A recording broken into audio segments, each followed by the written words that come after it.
Science का ये class 10th का साइंस का ऑब्जेक्टिव स्पेशल वीडियो है। ये पार्ट 1 रहेगा जिसकी शुरुआत हम लोग कर रहे हैं। ये है ऑब्जेक्टिव स्पेशल, जिसमें फैक्चुअल प्रश्नों को लिया गया है जो एग्जाम के दृष्टिकोण से बहुत ही महत्वपूर्ण है। इसमें हम लोग एक एक पॉइंट को देखते हैं। शुरू करते हैं हम लोग क्लास 10th का साइंस का ऑब्जेक्टिव स्पेशल वीडियो। पहला है विद्युत शक्ति। विद्युत शक्ति जिसे P से डिनोट करते हैं और उसको VI से भी लिखते हैं, VI से भी लिखते हैं और इसको I² R भी रिप्रेजेंट कर सकते हैं और V² R से भी लिख सकते हैं और इसे वाट कहा जाता है। विद्युत शक्ति का सही मात्रक वाट होता है और इसको J/S मतलब जूल पर सेकेंड में भी हम लोग व्यक्त करते हैं। पहला फैक्ट हुआ, इसको याद रखेंगे, बहुत ही शानदार है। सबसे पहले आप लोग इसका एक स्क्रीनशॉट ले सकते हैं क्योंकि बाद में समझाने के बाद ये गंदा हो जाएगा, इसलिए आप इसका स्क्रीनशॉट ले सकते हैं नोट्स बनाने के लिए। इसमें हम लोग दूसरे फैक्ट्स पे आते हैं कि हॉर्स पावर 1 HP बराबर 746 वाट होता है। तीसरा बिंदु है 1 यूनिट इक्वल टू 3.6 × 10⁻6 जूल होता है। फोटोग्राफिक कैमरा का अभिदृश्य कैसा होता है? वैसा ही होता है जैसे हमारे आँख का होता है। हमारा आँख उत्तल लेंस जैसा बिहेव करता है, वैसा ही फोटोग्राफिक कैमरे का लेंस उत्तल लेंस जैसा व्यवहार करता है। तो क्या हुआ? उत्तल लेंस। उत्तल लेंस को हम क्या कहते हैं? अभिसारी लेंस कहते हैं। उत्तल लेंस को अभिसारी लेंस और अवतल लेंस को अपसारी लेंस कहते हैं। याद रखिएगा, एग्जाम के दृष्टिकोण से बहुत महत्वपूर्ण है। इसे सरल सूक्ष्मदर्शी में भी प्रयोग किया जाता है। उत्तल लेंस का प्रयोग कहाँ करते हैं? सरल सूक्ष्मदर्शी में प्रयोग करते हैं। और अगला बात, इसके उत्तल लेंस का प्रयोग दूर दृष्टि दोष में भी करते हैं। उत्तल लेंस का प्रयोग कहाँ करते हैं? तो दूर दृष्टि दोष में करते हैं, जबकि निकट दृष्टि दोष में अवतल लेंस का प्रयोग करते हैं। निकट दृष्टि दोष में अवतल लेंस और दूर दृष्टि दोष में उत्तल लेंस का प्रयोग करते हैं। आगे बढ़ते हैं हम लोग। मिरर लेंस, मिरर या लेंस हो, दोनों का फोकस हमेशा निगेटिव होता है। मिरर हो या लेंस हो, दोनों का फोकस ऋणात्मक होता है। यहाँ पे आते हैं हम लोग छठे पॉइंट पे, कह रहे कि इथाइल अल्कोहल। ये क्या है? इथाइल अल्कोहल है। इथाइल अल्कोहल को जब हम लोग H2SO4 के साथ अभिक्रिया कराते हैं तो मीथेन गैस उत्पन्न होता है। क्या उत्पन्न होता है? मीथेन गैस उत्पन्न होता है। 7वें नंबर पर देख रहे हैं सोडा एसा। सोडा एस का रासायनिक फॉर्मूला क्या होता है? तो Na2CO3। Na2CO3 एक अलग समवेशी कंसेप्ट वाले केमिस्ट्री के वीडियो में हम लोग क्या किए हैं कि वहाँ पे कंपाउंड का नाम कैसे लिखाता है उसका वीडियो बनाया गया है, आप वहाँ से वॉच कर सकते हैं। आगे हम देखते हैं birth hormone. Birth hormone oxytocin को कहते हैं। बर्थ हार्मोन ऑक्सीटॉक्सिन को कहते हैं और हार्मोन को रासायनिक दूत के नाम से जानते हैं। हार्मोन को रासायनिक दूत के नाम से जानते हैं। और आगे बढ़ते हम लोग कार्पस ल्यूटियम। कार्पस ल्यूटियम को एस्ट्रोजन हार्मोन्स को किस नाम से जानते हैं? तो कार्पस ल्यूटियम के नाम से जानते हैं। और हेट्रोक्राइन ग्रंथि थायराइड ग्रंथि के नाम से जाना जाता है। थायराइड ग्रंथि को किस नाम से जाना जाता है? तो हेट्रोक्राइन ग्रंथि के नाम से जाना जाता है। आगे बढ़ते हैं। Al4C3 के जल अपघटन से मीथेन बनता है, CH4। Al4C3 के जल अपघटन से क्या बनता है? मीथेन बनता है। यहाँ पे देखते हैं हम लोग, मानव के एक नेत्र का क्षैतिज दृष्टि दोष एक आंख से जब हम देखते हैं तो कितना एरिया कवर हो पाता है? तो 150 डिग्री, 150 डिग्री कवर हो पाता है। और जब दोनों आंख से देखते हैं तो यहाँ से और यहाँ से तो एक रेखा पे कितने का कोण बन गया? तो 180 का कोण बन गया। जब हम एक आंख से देखते हैं तो 150 डिग्री और दोनों आंख से देखते हैं तो 180 डिग्री का कोण बनता है। आगे बढ़ते हैं हम लोग। ध्वनि अस्थायित्व का मान कितना होता है? तो 1/10 सेकेंड होता है। 1/10 सेकेंड होता है। दृष्टि अस्थायित्व का मान कितना होता है? तो 1/16 सेकेंड होता है। 1/16 सेकेंड होता है। आगे बढ़ते हैं हम लोग। नेत्र का रंगीन भाग परितारिका के नाम से जाना जाता है। नेत्र का रंगीन भाग को जैसे आँख में यहाँ पे बीच में ब्लैक या नीला कलर का या भूरा कलर का जो हम आकृति देखते हैं, संरचना देखते हैं, वही क्या है, हमारी आँख का परितारिका। क्या है, परितारिका, इसे लेंस भी कहते हैं। आगे बढ़ते हैं हम लोग।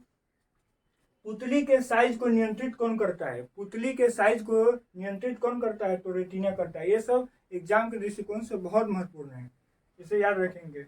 पुतली के साइज को नियंत्रित कौन करता है? रेटिना करता है। नेत्र गोलक का व्यास कितना होता है?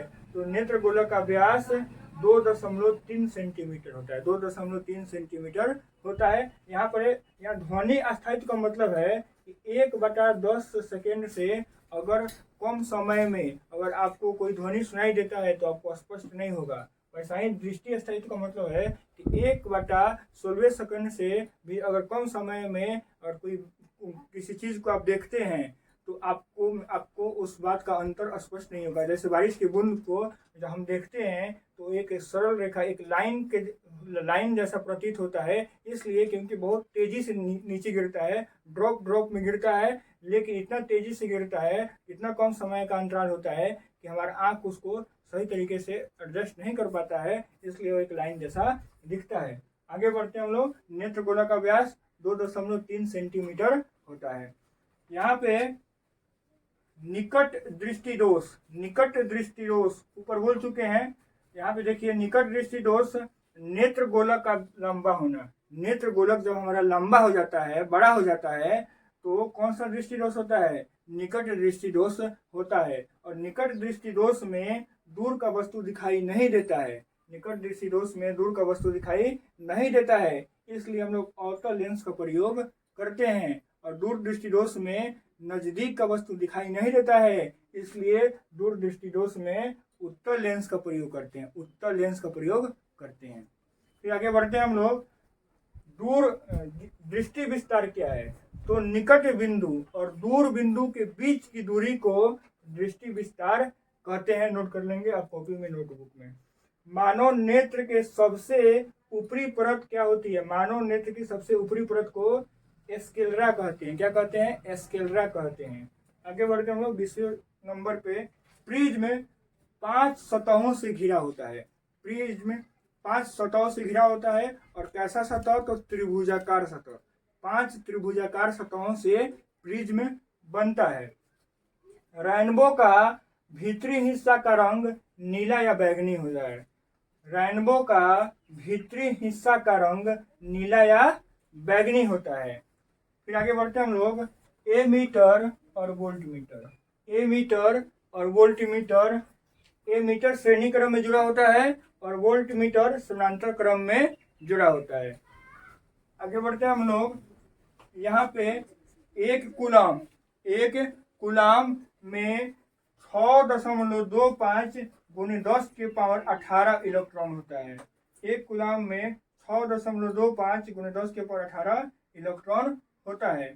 प्रतिरोधकता का एसआई मात्रक ओम मीटर होता है। ओम मीटर होता है। इसे रो से डिनोट करते हैं प्रतिरोधकता। और प्रतिरोध का एसआई मात्रक ओम होता है। याद रखेंगे, प्रतिरोध अलग है और प्रतिरोधकता अलग है। प्रतिरोध का एसआई मात्रक ओम होता है, जबकि प्रतिरोधकता का मात्रक ओम मीटर होता है। आगे बढ़ते हैं हम लोग। ड्राई सेल 1.5 मतलब 1.5 वोल्ट का होता है। ड्राई सेल कितने का होता है? तो 1.5 वोल्ट का होता है। और इलेक्ट्रिक करंट की प्रबलता एम्पियर में मापी जाती है। इलेक्ट्रिक करंट की प्रबलता किसमें मापी जाती है? तो एम्पियर में मापी जाती है। इलेक्ट्रिक करंट की प्रबलता एम्पियर में मापी जाती है। इसलिए जो बैटरी होता है वो हम लोग जब भी बैटरी को लेते हैं उसमें इस बात को लिया जाता है कि कितने एम्पियर का बैटरी है। 100 एम्पियर का है, 150 एम्पियर का है, 200 एम्पियर का है, 250 एम्पियर का है। तो इलेक्ट्रिक करंट की प्रबलता एम्पियर में मापी जाती है। आगे बढ़ते हैं हम लोग। टंगस्टन का मेल्टिंग पॉइंट। टंगस्टन पदार्थ कितना टेम्परेचर पे गलना शुरू होता है? टंगस्टन कितने टेम्परेचर पे गलना शुरू होता है? तो वह है 3500 डिग्री सेंटीग्रेड। 3500 degree centigrade. आगे बढ़ते हैं हम लोग। 1 कैलोरी एक कैलोरी में 4.2 जूल होता है। एक कैलोरी में 4.2 जूल होता है। इसका वाइस वर्सा भी पूछ लिया जाता है कि 1 जूल में कितना कैलोरी होता है, जिसको आप कमेंट बॉक्स में आंसर देंगे। यहाँ पे क्या सीखे, एक कैलोरी में 4.2 जूल होता है। आपको निकालना है कि 1 जूल में कितना कैलोरी होता है।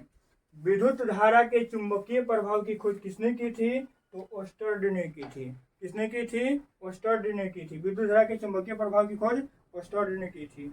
अगर विद्युत चुंबकीय प्रेरण की खोज, विद्युत चुंबकीय प्रेरण की खोज फैराडे ने किया था। ये भी एग्जाम के दृष्टिकोण से बहुत ही महत्वपूर्ण है, बार बार आने वाला प्रश्न है। विद्युत चुंबकीय प्रेरण की खोज फैराडे ने।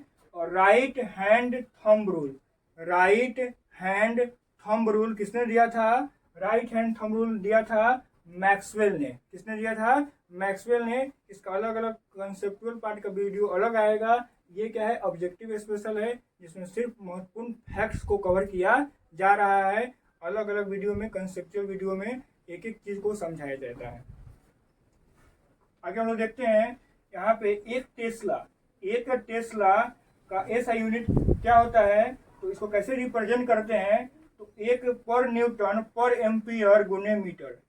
एक टेस्ला किसके बराबर होता है, तो न्यूटन पर एम्पियर मीटर के बराबर होता है।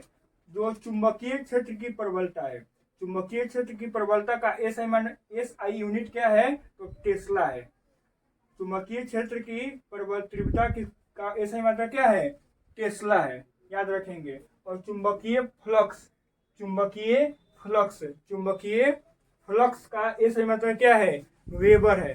चुंबकीय फ्लक्स का एसआई मात्रा क्या है, वेबर है। क्या है, वेबर है। इस प्रकार से साइंस का क्लास 10 का ये ऑब्जेक्टिव स्पेशल वीडियो है, जो पार्ट 1 है। इसके बाद इसकी अगली कड़ी पार्ट 2 आएगी, पार्ट 3 आएगी, जिसमें साइंस को कवर किया जाएगा।